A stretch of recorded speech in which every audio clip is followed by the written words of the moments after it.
तो पंचम विधानसभा के आखिरी बजट सत्र पेश हो चुका है। आपको बता दें कि 5वां बजट पेश किया जा चुका है राज्य के वित्त मंत्री रामेश्वर उरांव द्वारा, और इसके साथ ही सरकार ने अपना सफलतापूर्वक 5वां बजट भी सदन में पेश कर दिया है।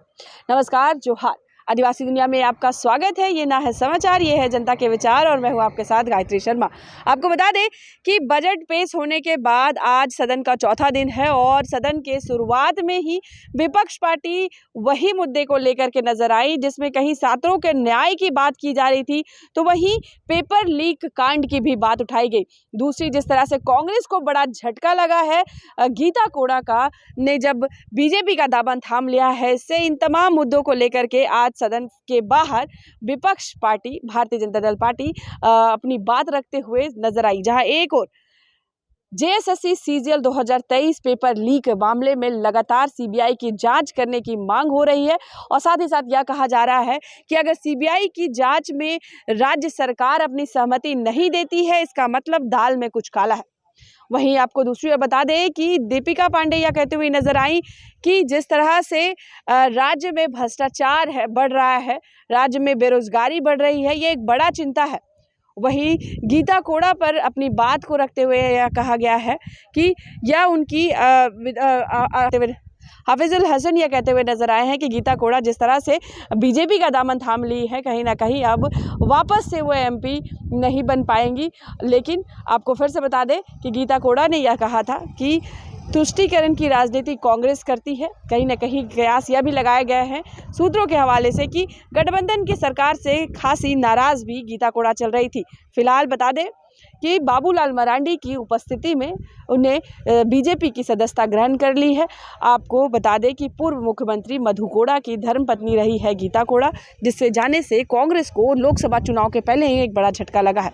वहीं पेपर लीक मामले में अगर सरकार यह बोलती हुई नजर आई कि हमने एसआईटी का गठन किया है और एसआईटी जांच करके दूध का दूध पानी का पानी कर देगी, लेकिन विपक्ष के जो तेवर है वो हमलावर नजर आए। उनका यह कहना है कि अगर सीबीआई जांच से राज्य सरकार पीछे हटती है तो कहीं ना कहीं कुछ चीज़ों को छुपाने का प्रयास किया जा रहा है, और सबसे पहले इन तमाम प्रकरण में जो दांव पे लगा है वो छात्रों का भविष्य लगा है। छात्रों के भविष्य से जिस प्रकार के खिलवाड़ हो रही है, कहीं ना कहीं ये सरकार बड़ी ही उदासीन रवैया जेएसएससी के तमाम उन छात्रों की तरफ पे लगाए गए हैं।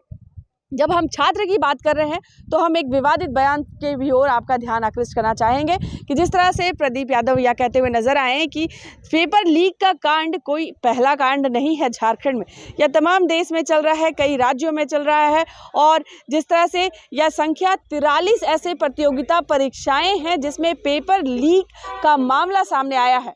हालांकि यह छात्रों के भविष्य से खिलवाड़ हो रहा है, इस पे राज्य सरकार ने भी चिंता जाहिर की है और इस पे एसआईटी पर भरोसा जताने की बात कही है, और कहा है कि जिस तरह से सत्ताधारी विपक्षी पार्टी भाजपा लगातार ईडी और सीबीआई जांच की मांग कर रही है, यह कहीं ना कहीं यह दिखाता है कि उन्हें राज्य की एजेंसियों पर भरोसा नहीं है। आपको फिर से बता दें कि मधु कोड़ा की धर्मपत्नी गीता कोड़ा बीजेपी के दामन थामने को लेकर के भी आज सदन के बाहर चर्चाएं दिखी। वहीं छात्रों को न्याय को लेकर के भी आज काफ़ी बहस सदन शुरू होने से पहले ही बाहर बीजेपी करती हुई नजर आई। चलिए, आज चौथा दिन है, हम आपको तमाम अपडेट्स ज़रूर देंगे। फिलहाल आप कमेंट सेक्शन माध्यम से हमें ज़रूर बताइए कि यह जो बजट पेश किया गया है आपके हिसाब से यह बजट कैसा है, और जेएसएससी सीजीएल परीक्षा लीक मामला, जो पेपर लीक मामला जो कांड है, जो अभी पूरे के पूरे सदन में यह गरमाया हुआ है, इसमें आपके विचार क्या है? क्या एसआईटी के गठन से ही दूध का दूध और पानी का पानी हो जाएगा, या फिर इसमें सीबीआई हस्तक्षेप ज़रूरी है? अपने विचार आप हमें कमेंट सेक्शन के माध्यम से ज़रूर बताइए, हम इसके लिए आपके आभारी रहेंगे। फिलहाल इस खबर में इतना ही। निहित कुमार के साथ मैं गायत्री शर्मा, आदिवासी दुनिया न्यूज़। बड़ा फैसला लिया है। जैसे पिछली बार 50 लाख का किया था और अभी 2 लाख तक, और एनपीए जो है इसको अब से थोड़ा सा एलोब्रेट करें ताकि देखिए, अभी स्पष्ट कर दें, हम लोग एनपीए में कुछ ज़्यादा नहीं बोलेंगे, हम प्रयास शुरू कर रहे हैं।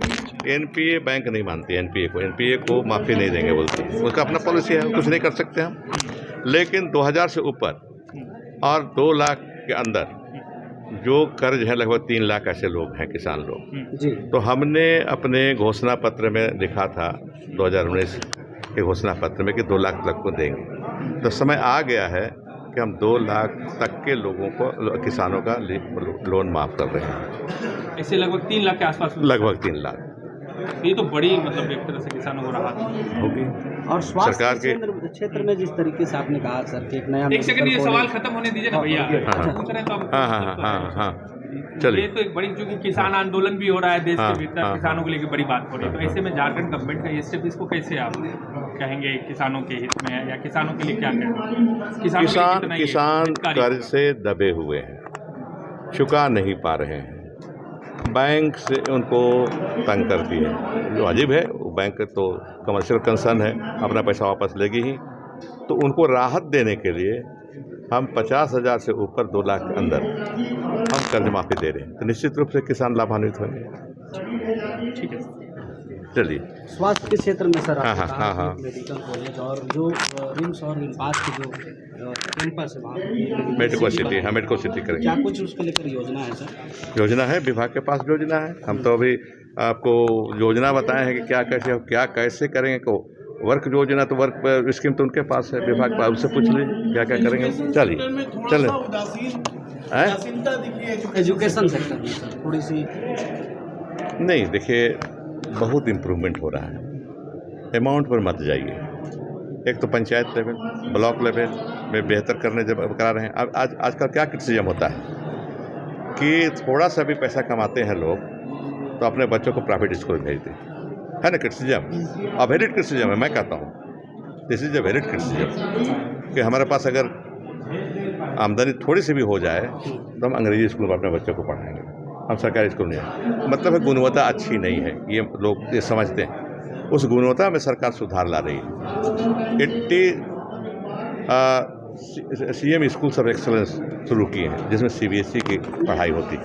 बेहतर है, निश्चित रूप से बेहतर होगी पहले 86 में।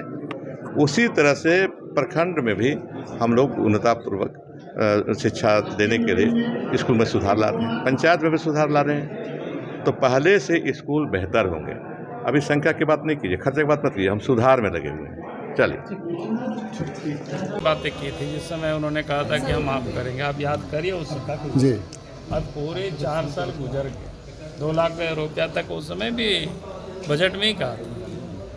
बजट में तो यहाँ तक पिछले बार जब शुरू में सरकार इनकी बनी थी तो नौजवानों के लिए भी उन्होंने कहा था कि क्या बोलते हैं, पेंशन देंगे, बेरोजगारी भत्ता देंगे, 5,000 क्या हुआ सर? सरकार ये दावा, खाओ पकाओ वाला बजट।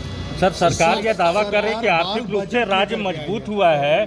बाल बजट, अरे वो कहने के लिए कुछ भी कहे, लेकिन मैंने कहा खाओ पकाओ बजट।